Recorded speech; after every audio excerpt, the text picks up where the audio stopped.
llegamos a la Sociedad Rural Argentina, el predio de la Sociedad Rural Argentina. Este predio casi donado por el gobierno de Menem, allá hace más de 30 años. Bueno, cultivar el suelo para servir la patria. La Sociedad Rural Argentina se fundó en 1866. Ustedes saben que hubo un censo en la Argentina anterior al censo de la población, que fue el censo de las vacas. Es decir, la Argentina o el gobierno de la Argentina sabía cuántas cabezas de vaca había en la Argentina y no la población. Una de las anécdotas más de una sociedad rural argentina que creció al calor del diseño estratégico de la Argentina. La sociedad rural argentina es la expresión política de la oligarquía que de alguna forma u otra colaboró en cada uno de los golpes de Estado, en cada uno de los programas económicos de achique, de ajuste, de saqueo y de endeudamiento.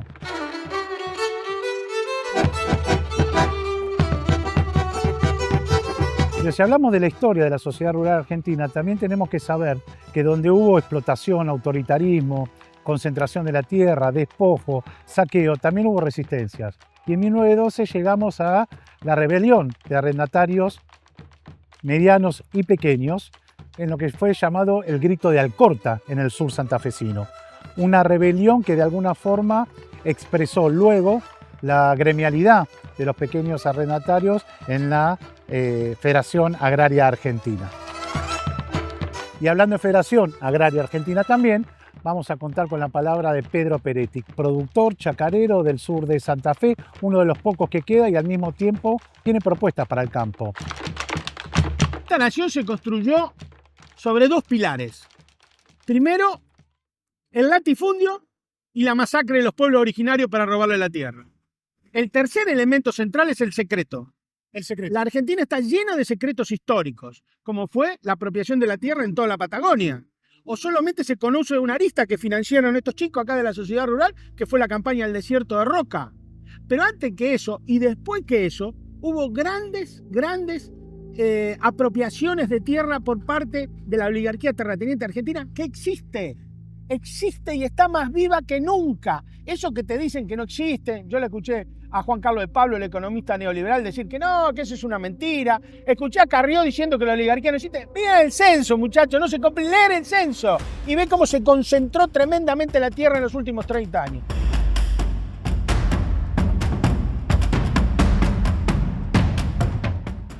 Peretti nos invita a leer el Censo Nacional Agropecuario del 2018, donde revela datos sobre las características de las explotaciones agropecuarias. Entre el 2002 y 2018 desaparecieron el 25,5% de las explotaciones agropecuarias. Y, si se compara con el censo de 1988, en solo 30 años desaparecieron el 41,5% de las chacras, concentrando la tenencia de la tierra. Pero hubo varias oleadas, siempre sobre las grandes masacres sentadas. Fueron la Patagonia Rebelde, fueron la matanza de Onas y Tehuelches en el sur, por los Brown y por los Menéndez Betti, fueron las matanzas en Apalpí en el Chaco, y después vino la última gran ola, la que estamos viviendo hoy, de creación de propiedad terrateniente, que es la masacre de los bosques naturales.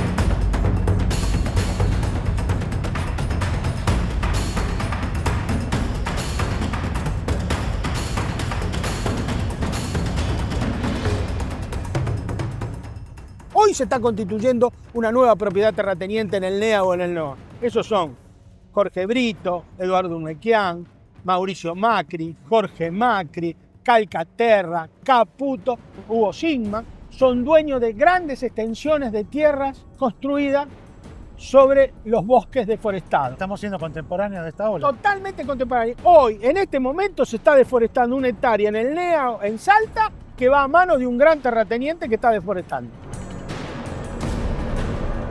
Durante esa época de los 90, la época de Cavallo, de Menem, de Felipe, en esa época es donde empieza la concentración de la producción, se incrementa la concentración de la tierra y se desarrolla también la concentración de la producción. En esa época nos comimos 103.000 chacras mixtas. La reforma del Estado La privatización decidida no como dogma infalible que resuelve todos los problemas, sino como práctica elemental y necesaria, estamos dispuestos a asumir integralmente todas sus consecuencias. La tarea recién comienza, la mía y la de todos ustedes. Pero además de eso, perdimos la Junta Nacional de Grano, la Junta Nacional de Carne, Los instrumentos y las herramientas. el ferrocarril, pero otra cosa que nos olvidamos. En esa época se liquidó a precio de chatarra la flota mercante argentina. Liquidamos la flota mercante, privatizamos los puertos. Hicimos un desastre. Ahora, en este instante se está tirando el tomate. El tomate se está tirando en Mendoza y acabamos de batir el récord de importación de tomate, importando 3.000 toneladas de pulpa de tomate. La tiramos en Mendoza y la traemos de afuera. También viene de la mano la extranjerización de la tierra. Es importante analizar y como poner el nombre y apellido a los concentrados de la tierra, pero también hay una extranjerización que es preocupante, no en términos de dominación con las políticas rurales, sino que tiene que ver con tierras de frontera, banderas de otros países flameando, inclusive con legislación propia. Me acuerdo en el sur, Lewis, digamos, tiene una legislación propia con gauchos que responden a intereses ingleses y no a intereses nacionales defendiéndolo, ¿no? Sí, el tema de la extranjerización de la tierra es muy importante desde el punto de vista de la seguridad nacional y de la soberanía nacional, porque vos tenés pista de aterrizaje de Lewis enfocando a las Malvinas, tenés tierras de frontera que no pueden estar en manos extranjeras. Eso es muy importante. Ahora, el latifundio, y esto hay que grabárselo bien, el latifundio es malo per se. No interesa que sea extranjero o nacional, es lo mismo. Ahora, hay que poner un especial ojo en las tierras de frontera, en las cuestiones de seguridad nacional, por los aeropuertos, las cuestiones costeras, en todo ese tipo de cosas, sí. Hay que poner mucho ojo. En términos económicos, pero en términos económicos es distinto a una empresa. Porque vos una empresa extranjera, vos tenés que tener más ojo. ¿Por qué? Porque los tipos agarran, levantan las máquinas o levantan los fierros que tienen que levantar y se van y sonaste. La tierra no se la pueden llevar. Está claro, está acá. Y hay la que hay, no se puede fabricar más, es esta. Es finita. Es finita, entonces, bien. Entonces, si no es finita, ¿no tendría que tener más control y regulación estatal? Claro, pero es fundamental. Si el problema es que lo que nadie te discute, lo que nadie te dice en el tema de la concentración de la tierra, nadie te dice la tierra que no se puede comprar una máquina para fabricar tierra. Compren tierras que no se fabrican más, decía Mark Twain, el escritor norteamericano. Compren tierra que no se fabrica más.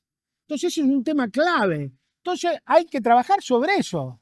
Ahora, vos no le podés dar la llave de una cosa de la cual salen el 97% de los alimentos que consumimos. Corre y brota todo el agua que tomamos y necesitamos y se produce el aire que respiramos. Y vos ves los censos, ves todo y cada vez eso está en poquitas manos. Te están dando la llave y dar esa llave, ¿qué significa? Aparte de darte la llave de la vida, ¿qué significa? Te dan la llave de la gobernabilidad del país. El día que te quieren desestabilizar, te aumentan los precios y fuiste. ¿Cómo hacemos desde el Estado cómo recuperamos un Estado que dispute la renta en nombre de la soberanía nacional, en nombre de los intereses populares? Porque, digamos, la propuesta que recién tiraste, ¿no? Digamos, que tiene que ver con construir instrumentos que hagan de la ruralidad una forma de vida, garantice alimentos, que garantice también el comercio exterior, pero invirtiendo la lógica. Primero es el consumo interno y el excedente para afuera, en términos nacionales, con flota propia, con puertos propios, con el control de las exportaciones. Pero si nosotros, de alguna forma, los países dependientes, el Estado no es otra cosa que un instrumento del pueblo para disputar la renta, en este caso a la oligarquía terrateniente. ¿Qué instrumentos concretos se necesitan si hoy fuésemos gobierno? ¿Qué instrumentos se necesitan concretamente para disputar esa renta? Bueno, la disputa de la renta es fundamental. El debate central acá es ¿quién paga los derechos? Para pagar los derechos tenés que cobrar impuestos y quedarte con renta. Si no, no hay manera de pagar ningún derecho, ni a la salud, ni a la educación, ni nada. Entonces hay un montón de instrumentos que tienen que servir para capturar esa renta y distribuirla convenientemente. Por eso, lo primero es una reforma impositiva central. Impuesto a las grandes fortunas, impuesto al latifundio, impuesto a las grandes fortunas para quedarse parte de esa renta. ¿Está claro? Segundo tema, donde se recupera una gran parte de la renta que se va, es por la fuga de el contrabando. Nosotros, acá hay que sentarse en serio con los compañeros, hermanos, buenísimos uruguayos y decirle, flaco, este país así como ustedes lo tienen armado, como guarida fiscal, en donde la plata que viene afuera no paga ni renta, no va más porque nos jode a nosotros. Ahí se van entre 1.800 y 2.200 millones de dólares por el canal Punta Indio, que ni siquiera nos dejan hacer el canal Magdalena. Y además nosotros tenemos que financiarle, nosotros los argentinos, los productores argentinos, le terminan financiando todo el contrabando al Uruguay, porque pagamos nosotros y pagamos además con desastre ambiental, como esto disparate que quieren hacer ahora de llevar a 44 pies el dragado del Paraná, que ayer hubo una remada contracorriente que hicieron un montón de compañeros, que está Luciano Orellano ahí como uno de los... Qué locura esa, ¿no? En vez de adaptar los barcos a los ríos, adaptamos los ríos a los barcos, a las necesidades capitalistas. Porque eso cambió toda la lógica de comercialización y de exportación de la República Argentina a partir del surgimiento del silo bolsa el silo bolsa cambia toda la lógica. Ahora ya vos no tenés que llevarle el cereal a los puertos de ultramar como era antes Bahía Blanca, que los llevaban ahí de alguna manera o por ferrocarril o por alguna manera. Ahora el barco se mete adentro de la Argentina y vos... Eso sí tiene un costo logístico muy inferior para ellos, para nosotros altísimo, porque nosotros somos el único país del mundo, en la historia del comercio mundial, antes que los fenicios también, allá, andate al fondo de la historia, somos el único país del mundo que militamos el camino del flete más largo, no el más corto. Nosotros militamos el canal Punta Indio, que 66 millas náuticas más largo que el canal Magdalena, es más costoso, es más angosto y nos cuesta entre 180 y 200 millones de dólares al año de sobreflete y 300 millones para pagar, que se van de divisa para pagar los prácticos uruguayos. Nosotros militamos eso. Es que el campo nacional y popular debe empezar a discutir la cuestión agropecuaria. Hace 52 años fue el último debate que el campo nacional y popular dio sobre la cuestión agropecuaria. Fue en marzo del 73. Fue el programa económico del Frejuli, fue el anteproyecto de ley agraria, la renta normal potencial de la tierra, la nacionalización de la Junta Nacional de Grano, la Nacional Junta de Carne. Eso fue la última vez que se discutió en serio la cuestión agropecuaria. A partir de ahí para acá, ni siquiera en el 2008, que hubo una gran proliferación de información y de debate, pero no fue debate agrario, fue debate sobre la epidermis del problema agropecuario que eran los impuestos. Debate impositivo. Y más vistas de la ciudad, ¿no? Me parece también, digamos, o desde un palacio. Pero el 2008 hay que sacar algunas lecciones del 2008. Muy importante. La derecha leyó muy bien el conflicto del 2008 y nosotros no. Y nos sacó una gran ventaja. En el 2008, la derecha urbanizó el debate rural. Bueno, ya están todos los productores agropecuarios apostados aquí en la plaza central del Obelisco. La protesta, la política agropecuaria económica aplicada durante los 12 años, están reclamando justamente otras medidas. Tomó cosas del debate rural y lo trajo a la ciudad y lo transformó en propuesta política y conectó con una parte de la sociedad que pensaba lo mismo. El agarrar la pala, el vayan a laburar, la gente de bien. Subsidiamos el conurbano. Todas esas cosas las he escuchado durante 50 años. Sí. Parte de la derecha rural de la Argentina profunda era el argumento ideológico para enfrentar el campo nacional y popular. La Asociación Empresaria Argentina, desde su formación hasta hoy, son quienes desde las sombras ejercen el poder real de nuestro país, atentando contra la democracia y destruyendo cualquier posibilidad de desarrollo nacional. Son el establishment los que definen nuestros destinos. Cristiano Rattazzi, opina sin que nadie le pregunte. Es el líder histórico del grupo Fiat, alejado formalmente de la empresa desde 2021.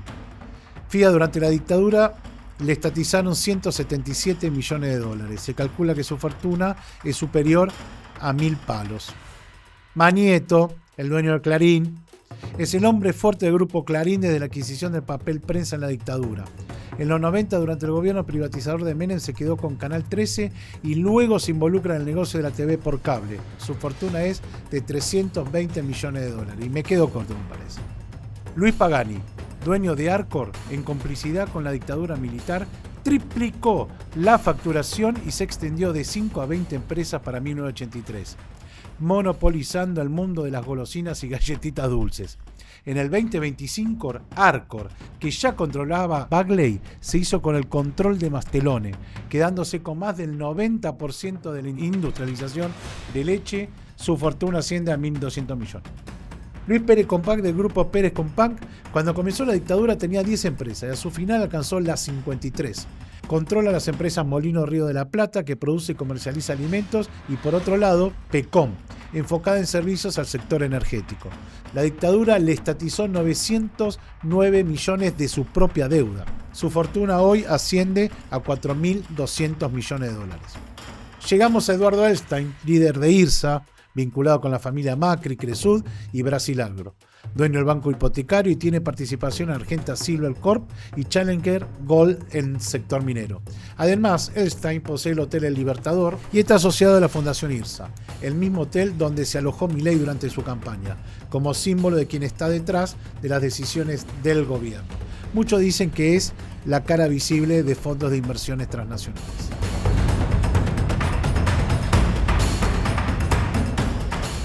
Sigfrido es un hijo de productor agropecuario que se recibe de ingeniero agrónomo, obtiene una beca para ir a estudiar a Estados Unidos y ahí, cuando regresa a Estados Unidos, empieza a investigar una línea genética autónoma de gallinas nacionales y populares y logra un éxito tremendo. Durante 30 años investiga y logra una línea genética autónoma, totalmente autónoma, a partir del complejo de ciencia y técnica de la Argentina y orientada a la soberanía y seguridad alimentaria del país. Más progresista, más peronista, más nacional y popular no se consigue. ¿Cómo fue la historia? El 24 de marzo del 76, ese mismo día, llega el ejército a Pergamino, interviene los galpones del INTA, ya venía siendo perseguido durante todo el 75 Sigfrido, le fusilan las gallinas, las que no la fusilan se las llevan y la hacen puchero, destruyen todo el material informativo de la investigación, asaltan la casa de su secretaria, a él lo dejan cesante y lo persiguen hasta que termina la dictadura.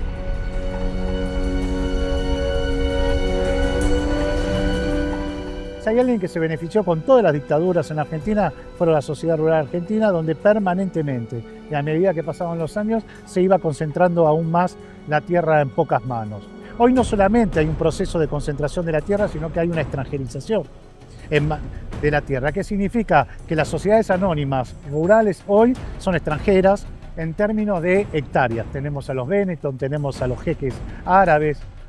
¿Hay alguna posibilidad cierta de que podamos comer alimentos buenos y baratos? Es imposible pensar una Argentina sin energía y sin alimentos baratos para su desarrollo. Bueno, tenemos ese desafío. La propuesta de desconcentrar la tenencia injusta de la tierra.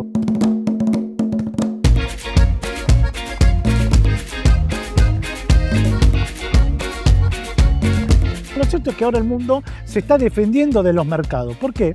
Porque efectivamente hemos perdido, los estados nacionales han perdido la soberanía frente a las corporaciones. Hay un grupo de 4 o 5 corporaciones que tienen más capital, los BlackRock, tienen más capital que el PBI de los países y, como vos bien decís, no tienen gastos en seguridad, salud, educación, porque en cambio los estados sí tienen eso, el PBI, ¿se entiende lo que estoy diciendo? Entonces, frente a eso, ¿cómo recuperamos soberanía? La soberanía del Estado. La última frontera contra la globalización son los estados nacionales, su cuerpo de legislación que permite que estos capitales golondrina, especulativos, vayan contra nuestra moneda, contra...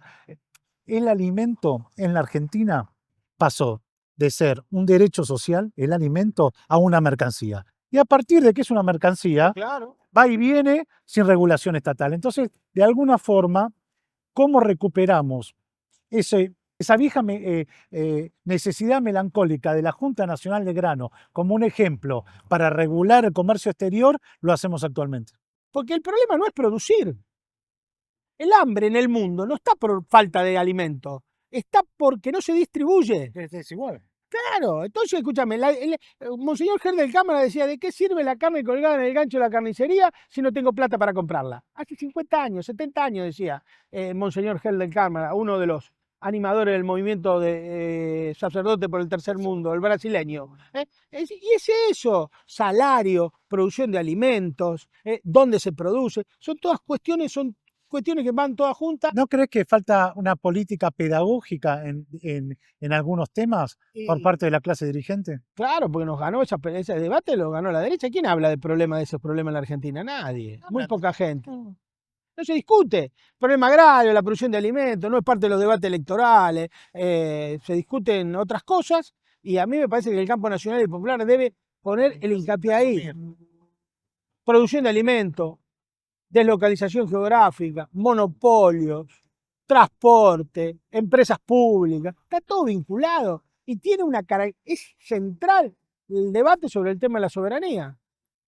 Yo creo que la empresa pública nacional hay que entenderla como un organismo que intervenga en la política alimentaria y de precio y la producción de todo el país. O sea, a ver, vos podés tener directivas nacionales, claramente. Ahora, la producción e industrialización debe ser descentralizada, desde mi punto de vista, a nivel municipal. Bien. Nosotros tenemos la experiencia de Máximo Paz absolutamente exitosa. Produce alimento barato, genera mucho trabajo y deja utilidades.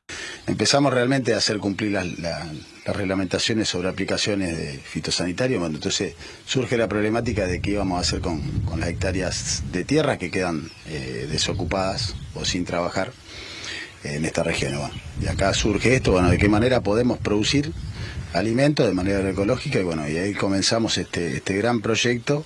Y no solamente, bueno, nosotros tenemos gente que produce, sino también, bueno, a raíz de todo esto vinculamos la escuela de oficio con el apoyo de la universidad, una escuela de oficio a nivel departamental con el apoyo también de la Agencia de Desarrollo del Departamento de Constitución, donde van a pasar más de 900 alumnos por Máximo Paz. Se puede hacer, está claro que se puede hacer. Hay experiencias de tambos locales, están todas las experiencias hechas. Solamente hace falta el direccionamiento político, que tiene que ver con esas directrices que vos decís nacionales. O sea, tiene que haber un acuerdo, tiene que haber un pacto por la alimentación y la soberanía alimentaria entre el gobierno nacional y las provincias, para que las provincias articulen con los municipios una política que sea obligatoria y que al municipio que no la cumpla se lo castigue con descuento de coparticipación. ¿Producto de qué? Producto de que es muy importante tener este concepto, producto de que si yo no hago el tambo en mi pueblo, esa leche tiene que recorrer cientos de kilómetros para llegar ahí, rompe la ruta, genera cambio climático, genera gas de efecto invernadero, genera accidentes viales, genera un montón de cosas, entonces vos tenés un sobrecosto. Si vos querés darte el lujo de comer queso y leche fuera de tu área, de tu distrito, perfecto, pagalo, hermano. Tenés que pagarlo. A la lógica del mercado generó que inclusive se pierda el oficio de tambero, sí, producto de que no es rentable. Ahora, ¿cómo revertir esa situación? Tiene que haber una política estatal de directrices, de género. Vos sabés que yo estuve en Bolivia hablando justamente de la empresa lechera y fue muy fuerte un lockout patronal aumentando y desabasteciendo de leche cuando estaba Evo como presidente. Y tomaron la soberana decisión de crear una industria, una fábrica, una empresa nacional, Lácteos Bol, que uno puede decir, bueno, pero lo pusieron ahí nomás de La Paz, ahí en Cochabamba, no, en el Chapare. Se mandaron una empresa, una industria láctea en Chapare, es decir, descentralizaron. No la pusieron en el cordón industrial, sino... ¿Y eso qué generó? La constitución de la cuenca lechera, aprender nuevos oficios, es decir, bueno, una política soberana. Uno empieza a cambiar el modelo de desarrollo rural cuando toma la decisión de cambiar. En ese momento empezaba a cambiar. Cambiar un modelo de desarrollo rural te lleva 10 años. 10 años le llevó a la sojización imponerse sobre la chacra mixta. Ahora hay que empezar a hacer el proceso de retorno, para lo cual hace falta que vos todos los fierros los pongas en el modelo que quiere empezar y tratar de que el modelo se va haga el menor daño posible. Hay que usar todos los instrumentos del Estado, para lo cual hay que hacer un programa de retorno a la chacra mixta, voluntario, y ponerle todos los fierros. No le regalás nada a nadie, pero va a ser ultra rentable para el erario público, para la soberanía alimentaria y para el que lo quiera hacer. Por supuesto, no hay agricultura familiar, campesina e indígena sin una alianza con el Estado. Todo esto que estamos hablando tiene que ver con el precio de los alimentos. No está fuera el precio de los alimentos de esto. Son todas astillas del mismo palo. Son todos rayos de la misma rueda. El núcleo de esa rueda, de ese modelo que vos llamás agroexportador, es el monocultivo de soja inducido con concentración de tierras y rentas. Ese es el núcleo. Nosotros estamos, a partir de la década del 90, nos incorporamos a la nueva División Internacional del Trabajo y nos dedicamos a producir forraje para los cerdos y los aves chinas. No alimentos para humanos, forraje, Rafa, forrajes. Entonces, ¿qué trajo como consecuencia adicional la sojización, aparte de producir para afuera? Trajo la deslocalización de la producción de alimentos en la República Argentina. Entonces, ¿vos qué tenés? Tenés que el pimiento lo hace a 1.450 kilómetros. La zona núcleo está en la soja. La leche, 1.000 kilómetros promedio para llegar a la mesa de los argentinos. La lechuga, el tomate, o lo hace en Mendoza, o lo hace en Mar del Plata, o lo hace en La Plata, a Rosario hace 1.000 kilómetros para llegar. No se produce un gramo, o muy poco se produce en la pampa húmeda. Esa deslocalización de los producción de alimentos trae como consecuencia que el 30% del precio de los alimentos en la Argentina es logística. Es el flete. Es el flete. Entonces tenés logística y monopolio. ¿Hay alguna posibilidad de desarmar el modelo agroexportador? ¿Es a través de estos instrumentos, sujeto social, proyecto político? Es obligación desarmarlo. Si no, este país no tiene solución. Por lo menos desde el modo que lo vemos nosotros, que queremos que haya 47 millones de argentinos incluidos. Si no, es un país para 10, 12 millones. ¿Cómo aprovechar la plataforma de negocio de YPF Agro para montar a partir de ahí la soberanía alimentaria, una empresa pública de alimentos en la relación, en los vínculos? Porque una de alguna forma, de lo que nos juega en contra, es lo que vos planteaste, es la ruralidad en contra de los gobiernos populares, donde te cortan el suministro, te cortan el insumo. Es decir, vos podés, hoy, si hay una decisión política desde arriba, sin el sujeto social, sin esa alianza que vos decís, con los pequeños y medianos productores, vos podés tener la mejor industria lechera, pero si no te venden el insumo... Bueno, por eso te voy a decir una cosa. Acá se nos escapó Vicentín. Esa era la clave. Y lo de YPF Agro, hay dos cosas en Vicentín que la derecha y en el documental Cuellos Blancos se ve con claridad, porque Andrés pone en cámara los sobornos a los periodistas para desacreditar qué cosa de la empresa, de la estatización de Vicentín, no la estatización en sí. Desacreditan dos cosas: empresa testigo y la alianza con YPF. ¿Qué tenía el proyecto? Tenía una cosa que no sé si era pensado de casualidad, pero era una cosa muy buena, que vinculaba YPF Agro con Vicentín. Mirá vos, YPF Agro en ese momento manejaba 1 millón de toneladas de grano al año. Eso no es mucho, pero sí te da el expertise para manejar, aprender la logística, cómo comprar, todo lo demás. Tenés roce. Ese 1 millón de toneladas lo hacía por el puerto de Cargill.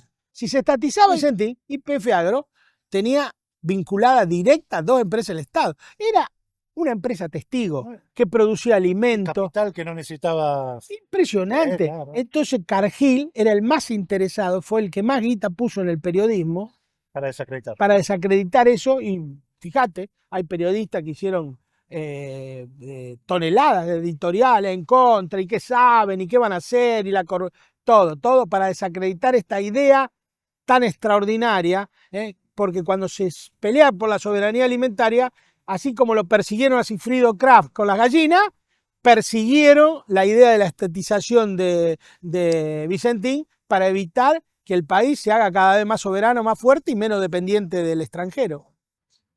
Bueno, así terminamos esta charla, un 24 de marzo, acá en la Sociedad Rural. Nos parecía súper importante poder compartir estas palabras con vos. El alimento está ligada, o la falta de alimento está ligada a la concentración de la tierra, a los terratenientes, al modelo agroexportador, de aquel granero del mundo, hoy alimentar chanchos chinos. Digamos, hay una diferencia, inclusive hasta moral, diría yo, ¿no? Digamos, en un país donde los pibes y la piba le falta el alimento, nosotros nos damos el lujo de producir forraje para vender afuera. Así es. Y que vengan los dólares, y esos dólares se van como fuga a sus casas matrices las empresas extranjeras. Muy bien, ha sido un placer. Acá lo que tenemos que tener en claro, que la madre de todas las batallas en materia de alimentación es quién va a producir los alimentos en la República Argentina. Porque se puede producir de las dos maneras. Se puede con productores agropecuarios y de cercanía y sin ningún solo productor agropecuario y seguir produciendo así. Esa definición es estrictamente política y es una definición urbana. Tiene que tomarla la sociedad urbana, tiene que decidir quién quiera que le produzca los alimentos y eso tiene que traducirse en política. La sociedad y tiene que aparecer en los programas y en el debate preelectoral. Eso es clave. No hay agricultura familiar chacarera sin una alianza con el Estado. Es clave y no hay soberanía alimentaria sin Estado. El Estado sigue siendo clave en todo eso. Por eso la pelea nuestra es esa, Rafa, y la tratamos de demostrar que se puede hacer de otra manera, que es rentable, que se puede hacer. Y salud y cosecha para todos y todas. Gran abrazo.